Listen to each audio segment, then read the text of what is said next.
You are listening to Dark Conversations, where we talk about the things that keep us up at night. Where horror, paranormal, and crime collide together. Nothing's ever quite what it seems. Tonight, we're stepping into the dark, so turn your lights off. Get comfortable and Let's dive into the abyss. Bird made me a Mothman. I think I just slurred. I think I went. He's cute. I love him. I love him so much. She was going to wait to give it to me when we were recording the podcast, but I accidentally asked about it too soon, and she just handed it to me. Draw was Titanic Didn't Sink and Haunted Dolls. Yeah. We can do Titanic Didn't Sink. Okay. The first theory I have is the switch theory. Yes, I have that. That's the main theory I have. Okay, then we won't do the switch theory. I will do a different theory so we can... the coal fire theory. The full claim is a coal bunker fire had been burning for days or even weeks before departure. Temperatures may have reached 1,000 degrees Fahrenheit, 538 degrees Celsius. This weakened the hull on the other side of the ship. So blah, blah. I don't believe that. Basically, they're saying the ship melted. Firemen or stokers that survived the sinking. I don't think any of them survived. What, the engineers? Yeah, like the people on the lower decks. No, they stayed and... So that right there is already... Well, anyways, with the other one, how would it melt the ship then, but it doesn't melt any other ships? Also, if it was 1,000 degrees Fahrenheit, nobody would have been able to go into that room. I don't know. I don't know how that works. Like, to be honest, I don't understand any of it. Where we live, it gets like 120, and half the time you don't even want to walk outside. You walk outside, your chocolate bar melts in an instant. And that's just the heat index. That's not talking about, or the actual heat, that's not talking about the index, which adds like 15 degrees on. And yeah, so like, just imagine being 1,000 degrees. That's 10 times more than what we deal with in the summer. There's no way. I don't know, it just doesn't, that one don't make sense to me. Another one is, I don't know what this is, powerful people plot. Yes, I have that in here too. Oh, okay. So I know what that is. We won't do that one either. The other ship theory. This is kind of like the swapping of... Isn't that your first theory? Yeah. Oh. A nearby ship, often identified as the SS California, saw the Titanic's distress rockets but didn't respond. It was closer than reported. It could have saved many lives. Cover up to hide the truth. So basically they're saying another ship saw what was happening and was like, that ain't my problem. That was reported that another ship was closer, but they didn't respond or anything. Yeah. I wouldn't doubt if they like linked up with the ship and was like, hey, this is what's going on, don't help. Which kind of like, see, I don't understand where the whole boat situation comes into, like the safety boats. Because I know a lot of the safety boats, they could have put a lot more people in there, so they could have saved a lot more. They just panically didn't. I don't know if that was a purpose or if they really were panicking so bad that it just didn't happen. A lot of times, it's always women and children first. But I wonder if they purposely didn't put enough lifeboats on there for the men, because that was their target once we get into that. Another theory that I have is called the optical illusion or phantom iceberg. Basically, that the iceberg wasn't real. That I heard that theory before. That it was just an optical illusion, and they panicked, and when they went to move, something snapped in the ship. Also, another thing is weak materials, which if the ships were flipped, that would make sense. Did you hear that they're making a Titanic 2? They're in the process of making it. Yes, I've heard that. I'm actually very excited. It's actually supposed to go the same route. Why? Why tempt fate? Why are you like, let's make a Titanic 2 and go the same route? I want to go on it. I will not be going with you. I love you so much, but no. Okay, you just track my location. Just keep your life 360 on it. If I send you a ship and an iceberg, that means we're sinking, you come save me. How am I gonna get to you? You're in the middle of the ocean. I don't know, just find a way. Go down to the airport and steal an airplane. There's a mini process theory to this. There are some steps that I would have to go through. Not really. We have an airport. It's like a personal airport. Yeah. All you have to do is wait for someone to go in. Be like, I'm stealing your airplane. Get in. If you guys want to know what she's doing, she's pointing a finger gun at me. But get in. You're flying. We gotta go save my best friend. Okay. Anyways, any other theories? No, that was it. Okay.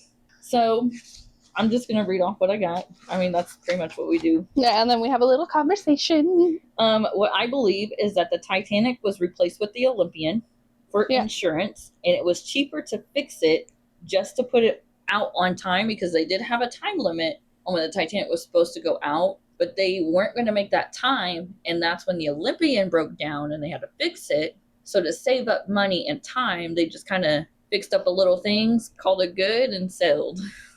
Which is not far-fetched because companies do that all of the time. Yeah. But when I researched more, and that was a long time ago when I actually read about all that, but I believe they did it to kill people on the ship because I watched a video where they said there was a line on the Titanic.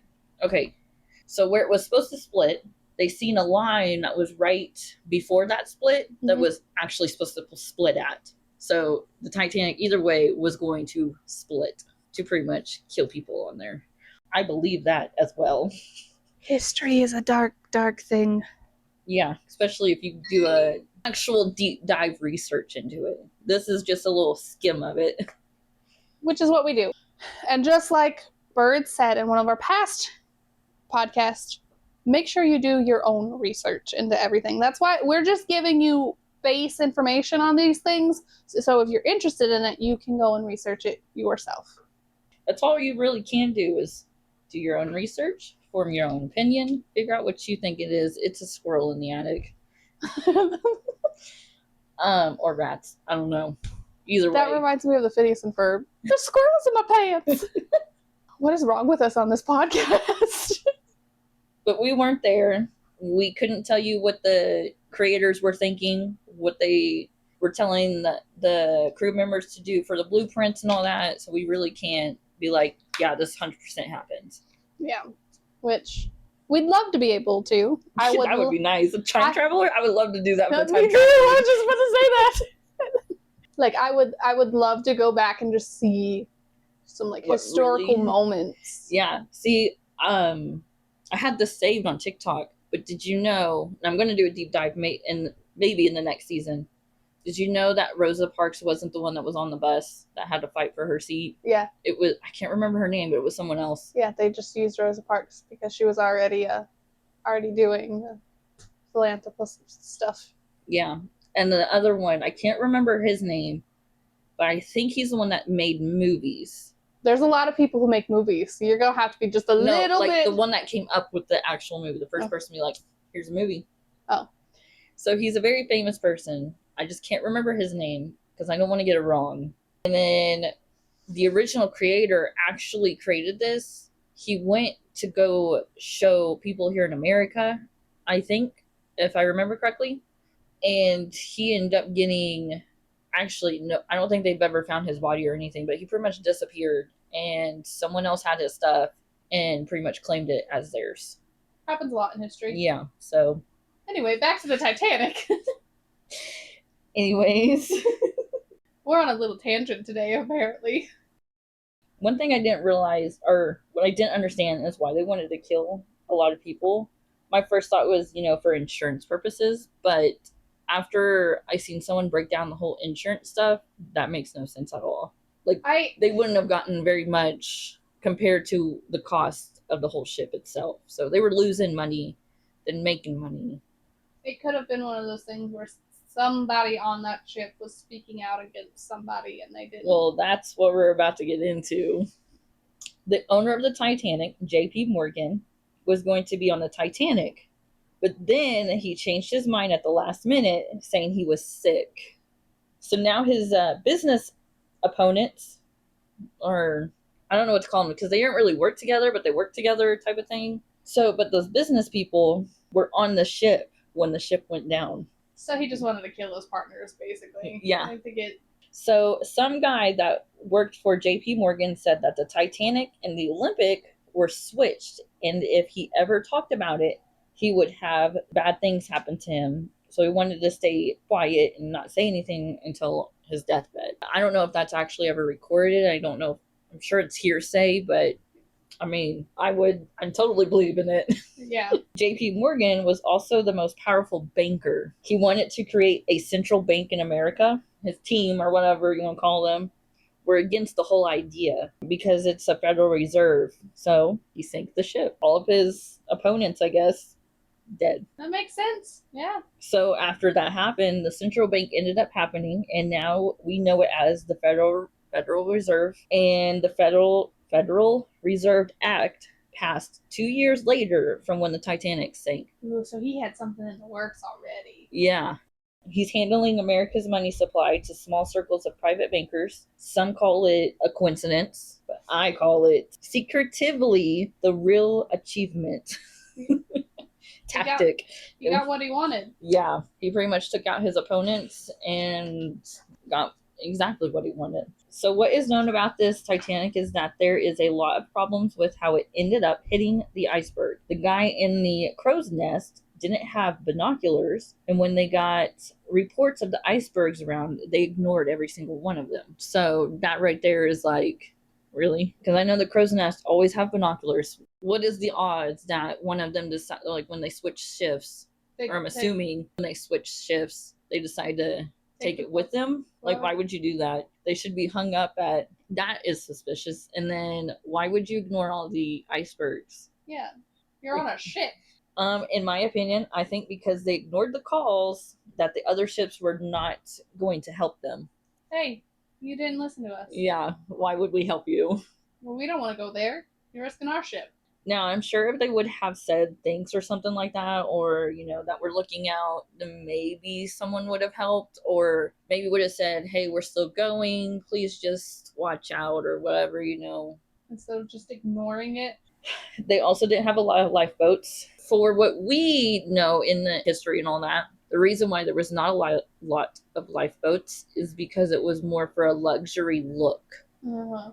But I don't know if that's really 100% true, because I think they could have saved over half the people, not all of them, but half the people, if they filled up the boats right. Yes. So that means they didn't have to put on a lot more, just a little more, and I'm sure it wouldn't have looked that bad. So I really think they did that on purpose. Now here's my other thought. Yeah, because I'm sure, because the men and children, the women and children went first, so the men were the ones that were mainly left behind. Yeah. And of course, he had to make sure the wealthy ones didn't get on, which is very surprising that they didn't talk their way onto a boat, because they're wealthy. They can just give you money. So I don't know. I mean, if you know you're going to die. When you do certain things now, you're like, are you sure you're not trying to kill us? Mm-hmm. But back then, I think they were more trusting. Mm-hmm. So I don't know, because they were wealthy, so I don't know if that's different either. I mean, they could have known they were going to die and just died with the ship instead of trying to survive. But what if they would have survived? That would have been interesting. The things that would have came out? The whole switching of the ships would have been a lot easier to crash and easily, been destroyed and all that, especially if it was the Olympic. Because why would you crash a really nice new boat you just made? Yeah. There is a lot to the story. The people on board, some people did survive, but the only thing you get is their story, and they had nothing to do with the main guy. So yeah, they had, and that's another thing. None of the people with him, I think, survived. How do you magically just end up sick and don't want to go, and then on the luxurious boat you just made, voyage to America? Yeah. Where you're trying to build a bank. See, if I was still sick, I'd been like, I'm still going. I'll just lay in my bed. Yeah, you're on a ship. You're not going anywhere for a while. Just lay in your bed. Now, I know this is a little bit off topic, but one of the survivors that was on the Titanic, her name is Molly Brown. Mm-hmm. She is mentioned in the movie. Yeah, she's pretty famous. I visited her house. You did? Yeah, in Colorado. Very nice. Some people say it's haunted, some people say it's not. I guess it really depends on your experience. But when we were doing the tour, we were upstairs, the fire alarm went off, and no one was downstairs, and that's where it went off at. Yeah, which kind of sucked that it happened, because our tour got cut off short and we weren't allowed back in until the fire department came and cleared everything. Mm-hmm. Spooky experience. Mm-hmm. It was really cool going in, because everything they had was I don't know if it's the exact original or if it's just replicas, mm-hmm. but it's still really cool to see. So we'll have to go visit that one day. Yes. I would love to go back Maybe my ghosty friend can make a friend. and stay there. Yeah. I mean, that's all I have on there. I mean, maybe we can do a whole deep dive on another time, but I absolutely love the Titanic. She does. She does. She's loved it since we were kids. Very fascinating. And it gets more and more fascinating the more I find out, the more secrets I find out. I want to go to the Titanic Museum. I went to the Titanic Museum in Branson.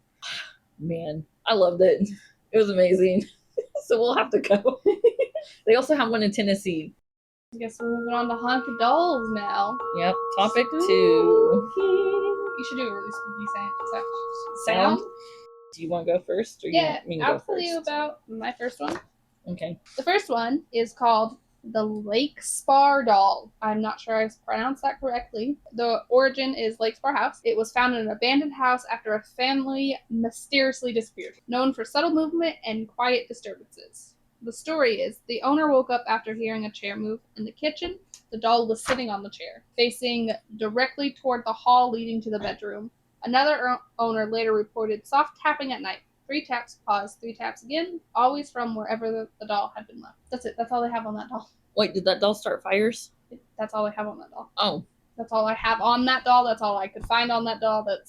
See, I know there's this one doll. I don't know its name. I honestly can't remember where I seen it at, but I know I seen it. Not physically seen it. It was on TV.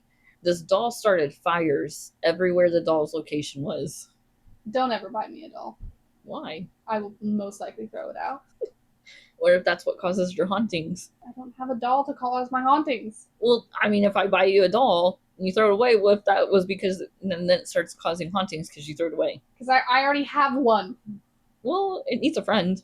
My next one is Robert the doll. I have him on here too. Okay, you can talk about Robert.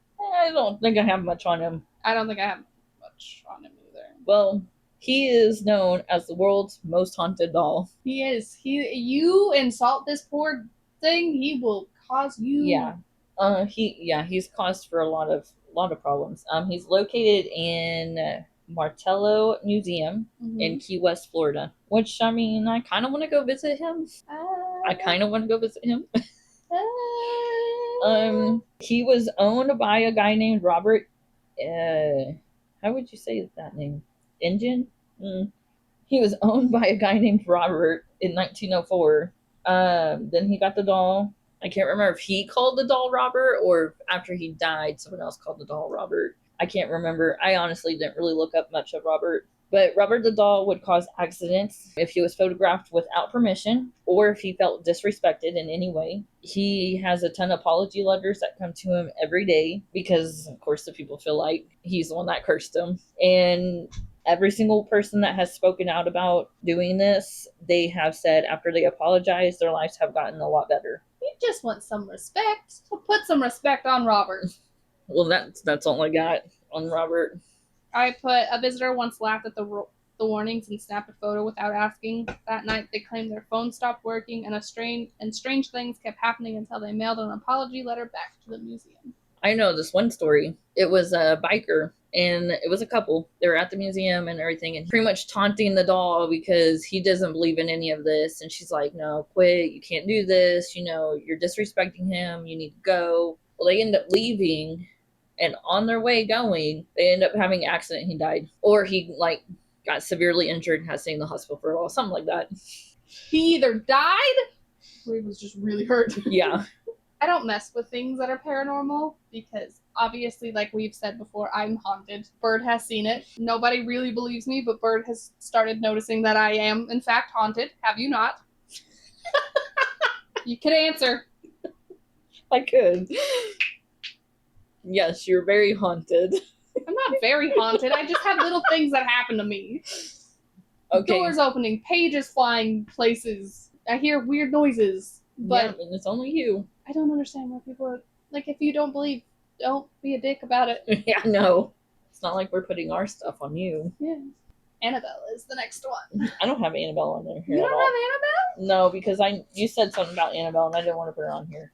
So all I really have on Annabelle, because most people know who Annabelle is she's not as scary as she is in the movie. She's actually kind of cute.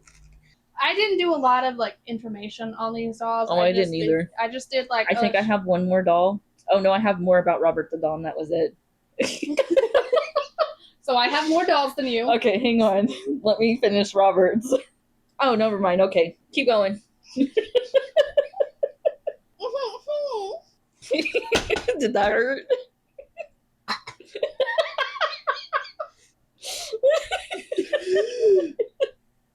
I didn't disrespect you, Robert. Don't you hate when you laugh when you take a drink? You can't swallow because And it hurts.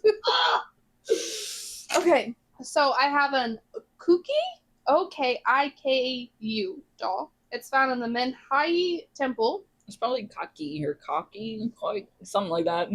Yeah, something like. They're probably not cookie. Did I say cookie? Yes. Okiku. All I have on this is the doll's mouth is said by some to appear slightly open now, as if forming teeth. The temple treats it with respect, almost like a spirit rather than an object. And then the story is a caretaker once said that after trimming the hair, it seemed longer again far sooner than expected, as if time didn't work quite the same around it. So this doll's hair grows.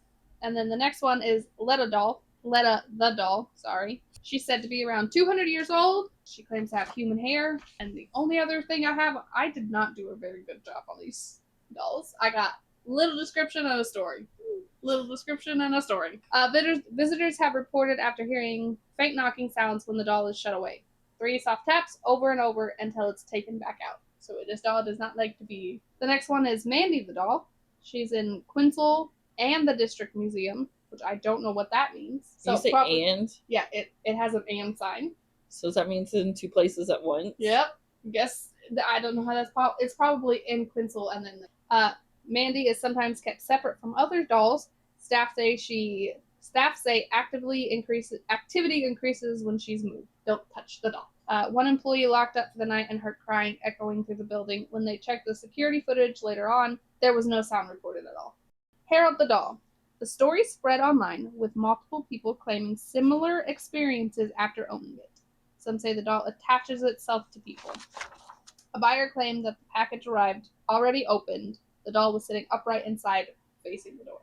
I got Peggy. I got Emily. I have Peggy. I got the Island of Dolls. Kind of. This is what I have. The rest of what I got. These are just the dolls that I know. Of course, Robert's on there. There's also Peggy the doll, which Zach Bagans has in his museum, which I want to go to so bad. The other one is Annabelle, which is in the Warren's house in Connecticut. I do know some of the dolls you're talking about.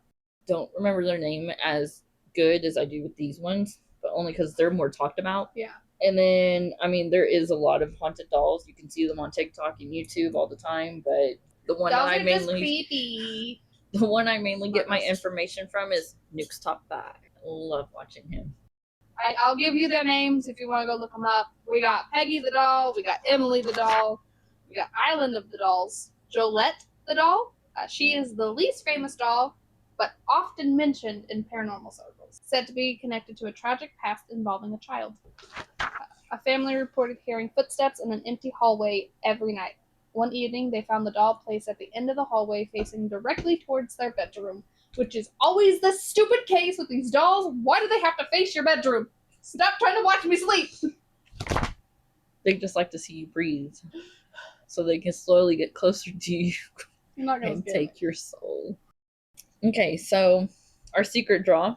So my secret draw, which is my topic 3, scary stories to tell in the dark, the movie. I love that movie! It's been a very long time since I've seen the movie. I mean, read the books. It's been since middle school since I read the books. But this movie, I mean, of course it was a book. It was turned into a movie. I haven't heard if they were making any more. I wish they would. I mean, it has been a while since it's been out. Now, the movie is about a group of kids that go into a spooky house. The girl finds a book, takes it, and the book starts writing its own stories, and they come true. The first story is probably my favorite one because the guy turns in, like, it's not because who the guy is, but it's how he turns into a scarecrow. Like how he just turns into the scarecrow. Anyways, but the group of kids try to stop the book from writing more stories as their friend group slowly dwindles down. And The girl knows she stopped this paranormal stuff from happening, but now she thinks there's a way to bring her friends back, and that's kind of where it leads off to. So far, there is no second one. Which is sucks. No, when I looked this up, they said there was a second one in development. It just have some delays from the strikes that were happening in Hollywood and COVID. My secret draw is Brinks robbery. I got all of this information off of the FBI website again because we are starting, when we do true crimes like this, we both have decided, I think we both decided, that it's better to get it off the FBI website. I'll give you the timeline.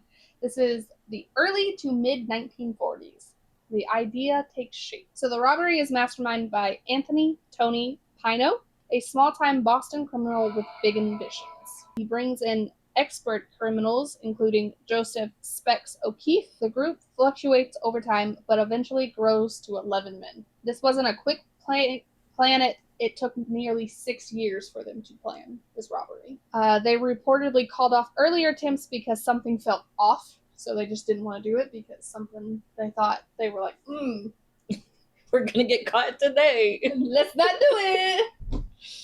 They carefully studied the bank in Boston, learning the guard routines, the staff changes, the cash delivery schedules, the building layout. So this was like a full-time job for them, which if they would have went and got a full-time job, it probably would have been better and they wouldn't have went to jail. So the 1949. Well, at that time, I think everyone was doing bank robberies. Yeah. I mean, when was Bonnie and Clyde?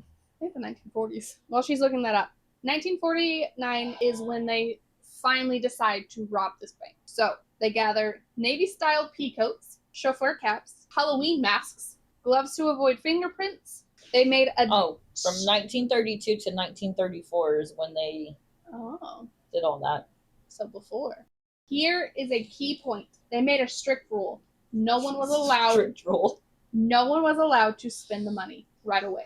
They had to wait. The escape route were mapped out, and the getaways cars were carefully chosen. Like, they planned Yeah, it this. Sounds like they really planned this. So on January 17th, 1950, 6:55 to 7:10, the team assembled near the bank. They split into roles. The entry team, the control team, the one that handles the employees, and the money carriers. 7:10 is when they entered. They walked into the Brinks warehouse just as employees are preparing to close. Oh, this happened at 6 p.m., not a.m. Well, p.m., not a.m. Now that I'm reading it, I don't know if it's a bank. What do you think it is then? They said warehouse, so I don't think it's a bank. I don't know what they were robbing, but they were robbing something. Okay. I would think that it would be a bank because of how much money that they got.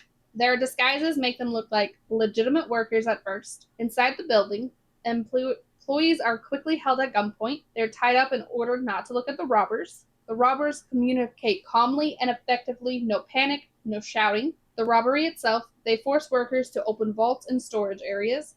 Loot includes $1.2 million in cash. Well, then it has to be a bank. That's a lot of money. Equivalent to over $15 million today. God. 1.5 plus million in checks, money orders, and securities. They ignore coins because they're too heavy. Okay. And noisy. 7:25. The entire robbery lasts 20 minutes. They were in and out in 20 minutes. They're very that was quick. The robbers leave in multiple cars to avoid detection.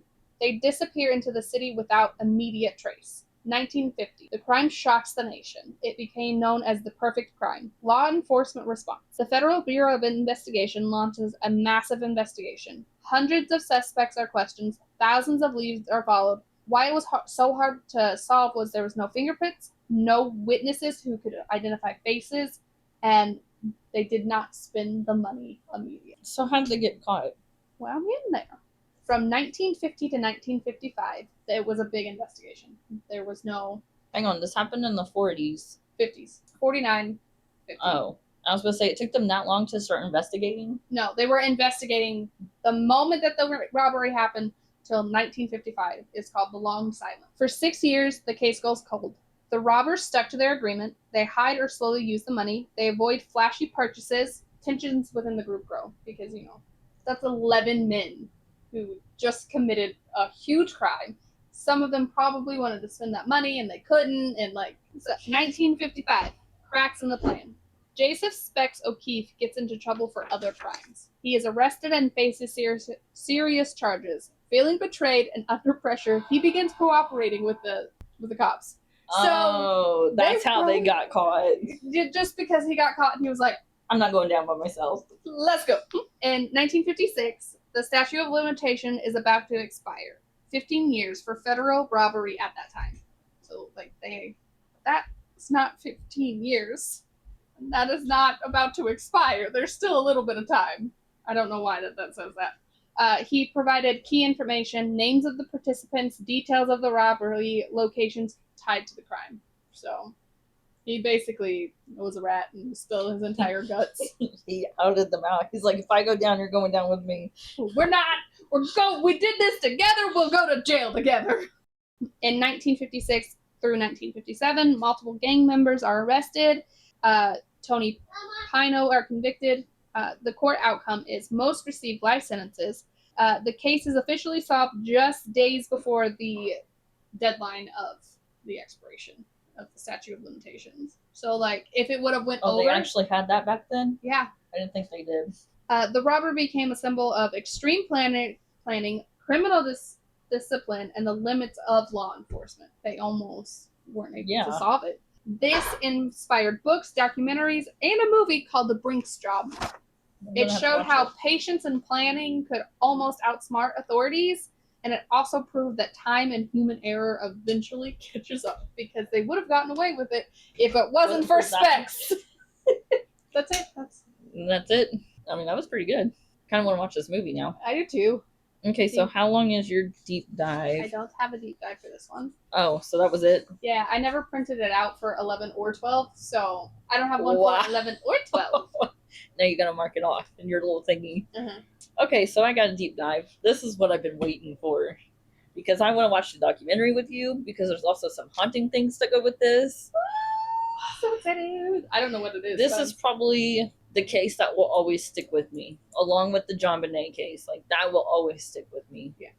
That's the ones that I always think about no matter what I'm doing. If I think of anything, that's the first things that pop up. My deep dive is Chris Watts. Oh, I love it. Okay. I like the documentary. It's very informative. Oh, so you watched the documentary? I've watched the documentary. I have seen, but I would love to watch it again. Okay, well, watch it again, and then I'll show you some key points that kind of go with the haunting thing. Yeah, I know some of the key points. Someone else has pointed out more stuff. I'm excited. Yay. Of course, this has always caught my attention. I can't ever... We were in high school when this happened, weren't we? Honestly, I didn't put dates down. I don't ever put dates down. Let's see. You talk, I'll Google. Okay. I honestly cannot drive by an oil drum without thinking about this case. Same. It's very eerie to look at one, knowing exactly what he did. Yeah, so, 2018, so we were out of high school. Yeah, we were just out of high school. Out of high school. We graduated in 2016. Mm-hmm. Chris Watts was happily married, but fell out of love, and instead of saying something and leaving, he tried to work it out with her, because that's what they both claimed they wanted, which I don't think he wanted.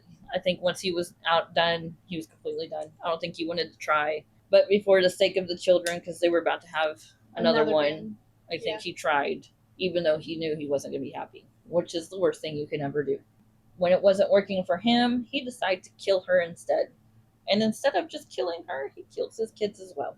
He had an affair for a while before he killed his family. I honestly believe his mistress was in on it. Of course. There's 100%. No way she wasn't. Now, his mistress claimed she didn't know that they were still married, they were even together, or that she was pregnant. But she did a lot of research on her computer, and that's where you find all the information of how she knows they were still together. Mm-hmm. And she was pregnant and all that. Yep. Like, she knew everything. She even was looking up wedding dresses. Now, he met his mistress at the place he was working at because she was a new hire, and, I mean, they kind of clicked together. If he would have just said, hey, I'm sorry, I don't love you no more. We can work this out with the kids somehow, but I'm leaving. There you go. That's how you do it. You don't have to kill the person you're not with anymore. Yeah. Unless he was one of those people that were like, you're with me or you're with no one. Okay, then. But I mean, you don't really see that in the documentary. No, and when people talk about him, he don't seem like the type that would do that. Yeah, I kind of ruled that out as well. Now, his wife's name is Shanann. I mean, to be honest, if you don't know this case, you must be living under a rock. It was really big. It's almost as big as the Gabby Petito case. Yeah. But Shanann got back from a work trip that she was at, and that night is when everything happened. The last you see of her is walking into her house, and that was it. Of course, you can't see anything else because he doesn't go through the front door. He goes through the garage. And since they have trees along their driveway, the neighbors couldn't get the camera view good enough. Now, there was some weird things that were leading up to this moment. Like there was dinner charges that were really high for just one person. Mm-hmm. And she even looked up the menu to see exactly what he was eating, because why would it be so high? What he claimed he ate and all the drinks he had, it still didn't equal up to that amount. Mm-hmm. So she knew there was a second person. See, he might have wanted to be with his wife because they have history together. Mm-hmm. You know, that's what most couples say. It's like, I really don't want to leave. Who am I going to find? We have so much history together. We were like so and so long, and mm-hmm. maybe that's why he didn't really truly want to leave, but it had nothing to do with the kids or her. So he still should have just left. He wanted to be with his mistress because he actually felt happy. They were doing things that he was excited to do. Like, I'm sure he found the one mm-hmm. with his mistress, but he screwed that all up. So that's on him. Of course, instead of a divorce and all this whole custody battle and the money thing, he just decided to kill her. Now, I'm wondering why. Why did he kill his kids? Like, why were they a part of this? I have always thought that his mistress didn't want kids. When all this happened. Well, that's what she says. She was pregnant when all this happened. Maybe free of responsibility. Mm-hmm. Or he didn't want to look like a deadbeat dad. Yeah. Now, he did also send a picture to Shanann while she was on her business trip of what the girls were doing. And it was like a doll laying on the couch with a rag over its head, which was very weird.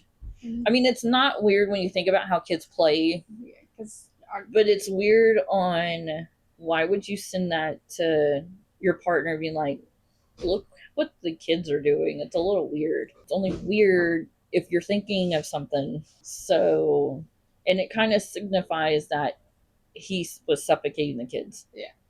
Did he really do that and he was trying to show her to see how she would react? Mm-hmm. Or did the kids really do it and he just was like, maybe that's what I'll do to them. Just send a picture, see what she says, type of thing. I don't know. Like I always say, we were not there. We do not know. We can't see what he was doing. We can't hear what he was thinking. Now that night, he gave his kids medicine and like nighttime medicine to knock them out. Mm-hmm.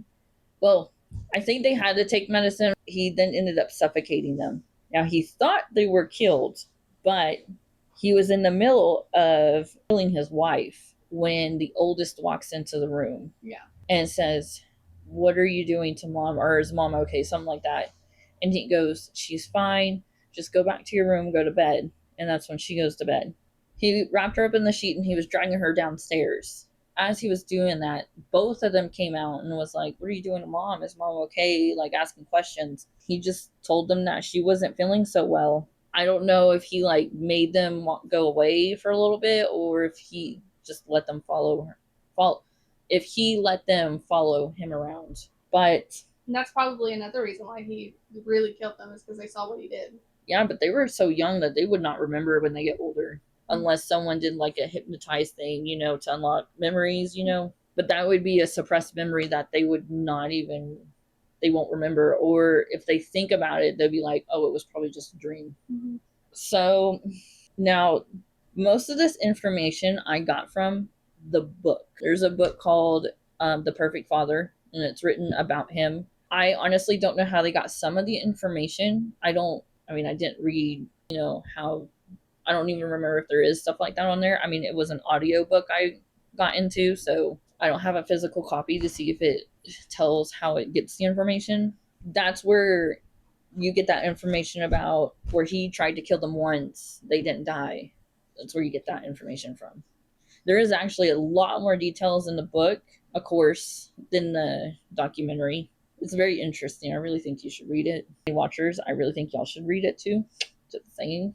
But anyways, the video that people were watching on the surveillance footage, people see a second person. Did you see that?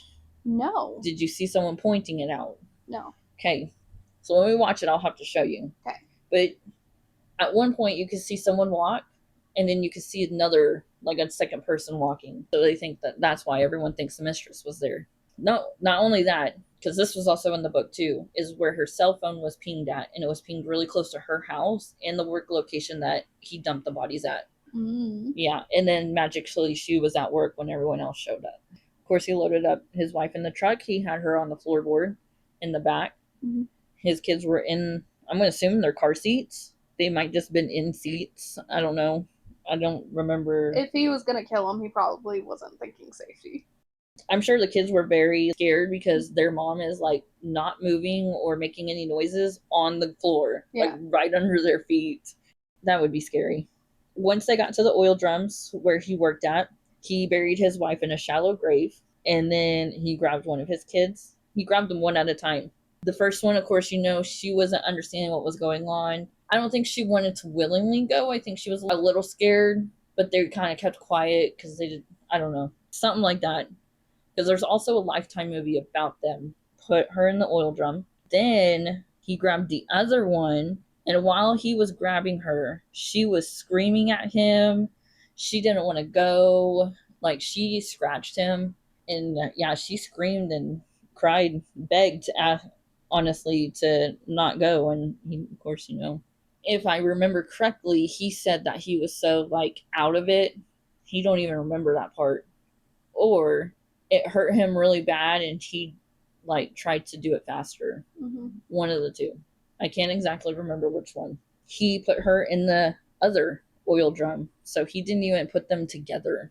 None of them. Which is kind of fucked up. Yeah. If you're really going to kill them, why are you separating them? What's the point of that?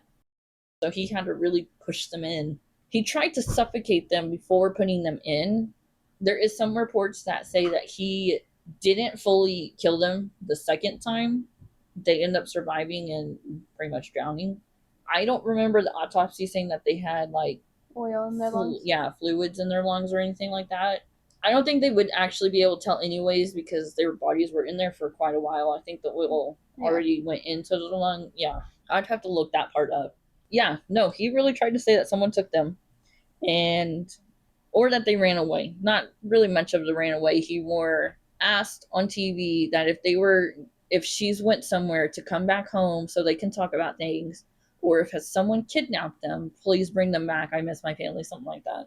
But he put both of them in his interview on the news. Now, he did other interviews on TV. Not very much. I think he did like 2 or 3. When he was doing these interviews on TV, he wasn't showing signs that he just lost someone. He was pretty much like, yep, I just want to get this over with because I'm very guilty and he was showing more of a, I'm not that worried. Yeah, I remember but a guilty look. He also had some weird mannerisms when he was talking with the police as well. I mean, he had the same, like, crossed arms, kind of swaying back and forth type of movement. Usually that means, like, they're self-soothing. They're trying to. Yeah. But once his mistress came out and started talking to the police about him, she gave up her cell phone. She tried to delete a lot of stuff on her cell phone and destroy it. Or no, she did destroy her SIM card before giving the phone to the police because she was nervous about what they would find. But they did take her computer, and that's how they found some of the researches she was doing. Eventually, he was found out, but he tried to say that his wife killed the kids first, and that's why he had to kill her. He didn't say that until the police said something about that. So they instantly knew that was bullshit. Yeah. Now, if I remember correctly, only his parents believed him. And of course, if you watch the documentary and if you read the book, you would know that his parents did not like her from day one. Well, I guess it doesn't show that in the documentary. In the book, it's day one. In the documentary, actually, I don't think his parents were mentioned at all until he was getting questioned. Yeah, so it's mainly the book is when you find out about his parents and her relationship with them, and it was not a good one. He took a lie detector test. He failed like very badly. I don't even think he got one question right, if I remember correctly. Of course, he went to jail, and he started writing letters to his kids. I don't remember if he writes letters to his wife, but he makes his parents go to their graves and read his letters, which I don't know how I feel about that.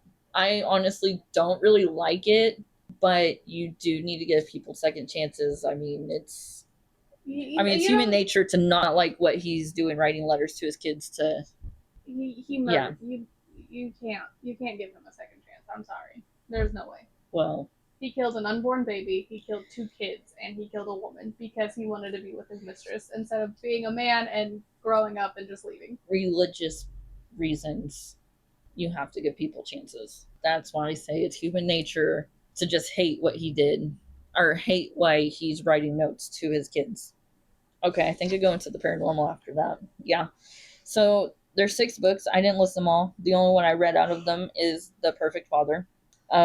There's also a Lifetime movie called Chris Watts, Confession of a Killer, and a Netflix documentary called American Murder: The Family Next Door. And that's the one I've watched. I haven't watched the Lifetime movie yet. I know one of the books is about letters he was writing. Like some author was writing him letters and he was writing her back, and I think she was trying to help him get out of jail. If I'm correct. See it, but I just heavy eye rolled. I know one of these authors in this book, or out of all these books, was trying to help him get out because they don't believe he did it. But in the documentary, there is some paranormal things that has happened.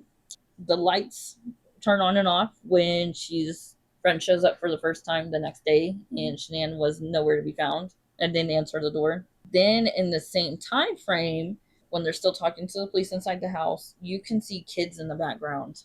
And her best friend has a kid that looked, or a son, only one came with her and looked about to be 9 or 10th grade level. So there's no way there'd be little kids in the background.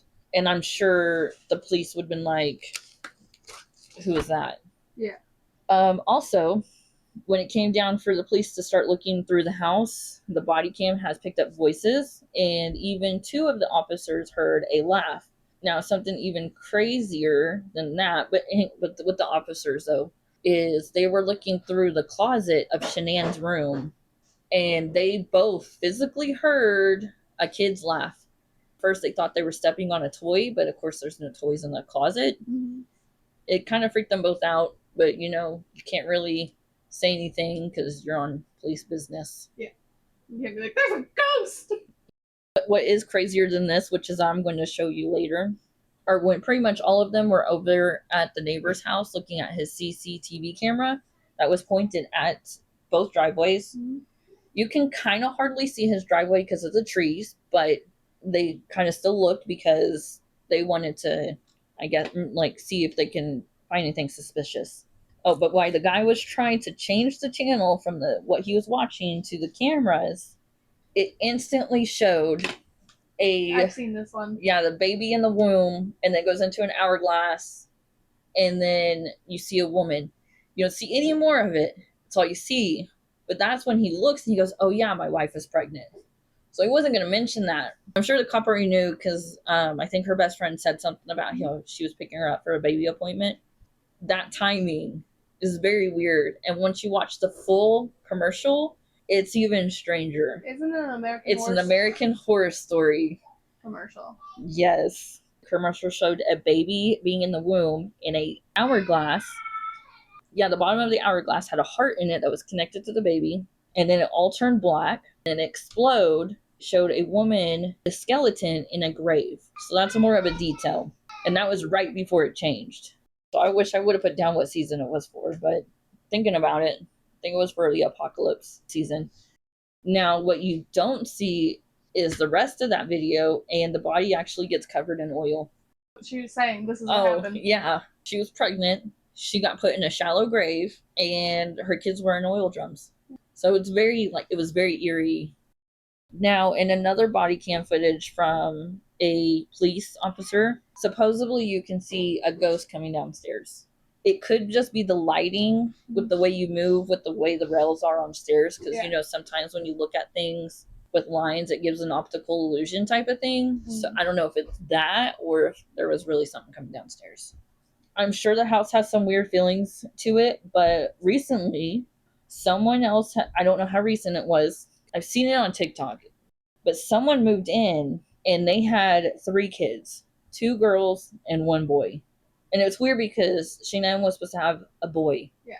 So after moving in, she has taken photos similar to the way Shanann's family photos were in what she's posted. Mm-hmm. So a lot of people after that started saying that she's just copying them and she just wants to be them, and they're pretty much saying that she's one of those weird fangirls that are trying to recreate certain things. And then she went on a whole rant about how she just wanted to move in this house because it was cheap and it was on the market. This is where she always wanted to live, and she's not trying to pretend to be someone else, and everyone needs to stop comparing her to the other family. And yeah, it's a whole mess. Oh, she also didn't like how people were coming to the house since she lived there. Which is fair. That's her house now. Yeah. But what's even weird, if I remember correctly, he got in trouble for domestic violence. The husband did. And then they got a divorce. When I was doing research for this part to make sure I was getting this right, I wasn't finding any of the old stuff that came up a long time ago, which actually I think it was like a year or 2 ago. And I wasn't getting any of that, but I was getting some new stuff, which was talking about how the husband had domestic violence and then they got a divorce, and now the house is up for sale. I don't know if it's really true that they got divorced and stuff happened, but it's very suspicious, very weird. It's another Amityville horror house. But what's weird is it's happened twice. Yeah. I mean, it's kind of how it is at the Amityville house, because you know that one person got possessed and killed his whole family, and then the other one, they moved in and almost the same situation was about to happen. Mm-hmm. I mean, that's the last that I've heard about any of that house. Well, that's all we got for this episode. Hope you enjoyed. Oh yeah. How many U.S. presidents have been assassinated while in office? Isn't it just 2? 2, 4, 6, or 8? Who do we appreciate? It's 2. You think so? Yeah, it's JFK and Lincoln. I feel like there's more than that. Or there was attempted. Those are attempted. I think there was more attempted. So I guess I'll go with 2. 4. I knew it. I trusted you. What was it for? I know of Lincoln and JFK. I don't believe that card. How many U.S. I don't know if I should Google this in this climate. Abraham Lincoln, James A. Garfield, William McKinney, and John F. Kennedy. See, I knew Garfield was one of them, but then you're like, no, it's 2. And I was like, you said that so confidently. I was like, I thought there was another one. Why are you listening to me? Because sometimes you sound very correct. Well, we will figure out that that's not true. I got another one wrong. More like 10%. You don't hear about the other 2? No, I don't think they're as famous as JFK and Abraham Lincoln, because you can flip the... Yeah, that's another episode. That's next season. I actually have that down. Not in our secret draw, not in our draws, but I have it down. Cool. Well, okay. Please like and subscribe. Hit the bell so you can get notifications when we post our episodes. Thank you for listening to Dark Conversations. Have a good night and keep your darkness at bay. Bye!